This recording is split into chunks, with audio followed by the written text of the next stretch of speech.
In this tutorial, I'm going to talk about Python data types, especially all the data types that represent numbers in Python.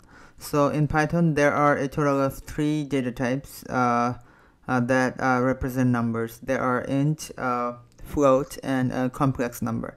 We will discuss about the first two since the complex number doesn't really get used by a whole lot of people. So let's get started here.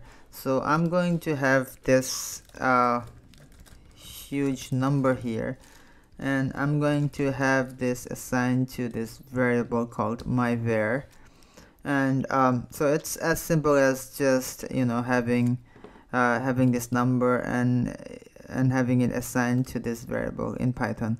I know that in other language it can be a bit more complex, but since Python is dynamically typed, we don't have to tell the program what data type or we have to assign the variable to. Alright, so in order to be sure, we can just use this built-in Python function that will tell you what is the data type for this variable. So the way it works is that you type in the function and you like implement those variables as a parameter for this function. So once you run the function, you could see that you get this output int, which tells you that this variable contains an object which is an int. Now if let's say you were to use float instead of int, we could do my var2 here, and we could do 12.2, something like that. And the way you check if this variable is int or float by using the same function, right, that provides you that with an output of float. By the way, if you're new to Python, what I'm doing here is that I'm just calling this function. I'm not really printing any outputs, but this Jupyter Notebook IDE basically prints out or outputs the result of the last line here. So for example, if you were to run this in a Python script, right? For example, I have this script open here. So if I say my var is some value, and then if I do type my var, and if I run this, I don't get any output. I'm actually running it here. I'll use the shortcut, but if I run this, I don't get any output here. For example, if I do, but if I print it here, that will give us an output of class int. So basically that's what it is. But going back to the float here, so now that we talked about int and float a bit, let's see what happens when we add these two variables. For example, what happens, let's say we have, for the sake of this tutorial, I'm gonna have this as 12 and have this variable as 12.2, and I'm gonna try to add both of these variables, my var plus my var2 here, and I am going to assign this to my var3. And so what will happen is that when you add an int and a float, the output of these two variables would provide us with an output of float. So if we can check that by just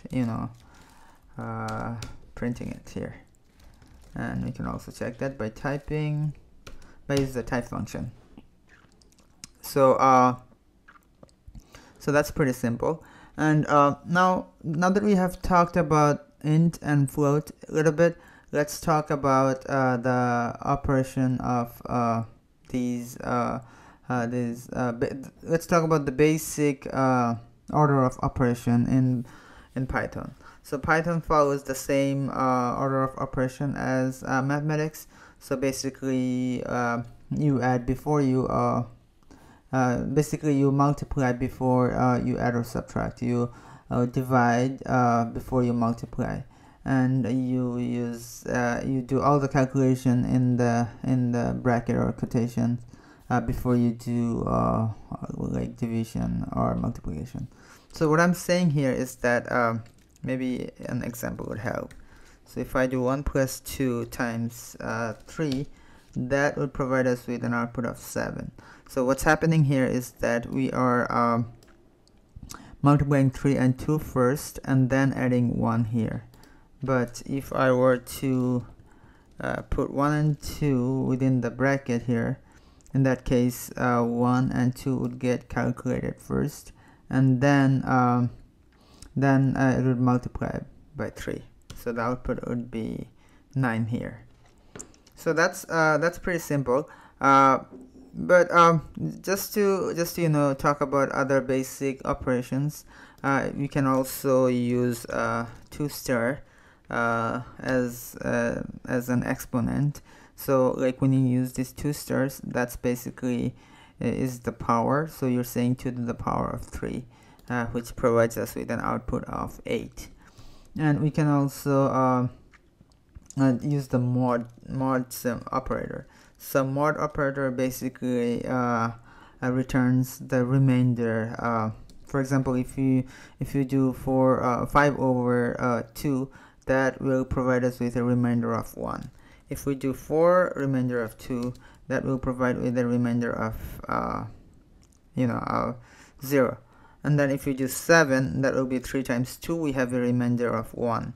So basically the output of 7 remainder 3 would be 1. Basically that's pretty much what I have. But yeah, before I go or finish this tutorial, one thing I would want to mention is that in Python it's sometimes you want to pay attention when you do for example, when you use logic and compare and compare floating points. For example, if you do 1.1 plus 2.2, and if you try to compare it to 3.3, you're supposed to get a true here, but you are getting false, right? So why does this happen? So this is happening because when, let's say if I do the same thing here, 1.1 plus 2.2, that provides us with this huge amount of decimal numbers. Basically what Python is doing is that it is providing us with the right number, but what the way we are used to is to have this sort of this single decimal value after the point here, and that's something you wanna pay attention to when you do any sort of logic around floating numbers. And this is something, if you think this is something would be useful, or you would wanna implement this sort of logic, you can use something like decimal module. So I think it's something like from decimal import decimal, it says D here. So if you do 1.1 plus D 2.2, and if you make it equal to decimal 3.3, that would provide us with a true output. But then again, whenever you do something like this, the data type changes sort of. So this D1 1.1, the type of this is not a float, it's actually decimal decimal here. So something to think about, but I'm sure you would find it useful at some point or not. Please let me know in the comment section. And what else? So you can also do square root, and you can do all sorts of other things using other Python functions. You can also find pi. For example, if you import this math function you could do math.py. That will provide us with this pi. For example, if you want to find the radius of a circle, I think, or the area of a circle, you could do pi r square or something. I think that's the matrix. But anyway, so you could use pi in this sort of, you could get the value of pi and then use it.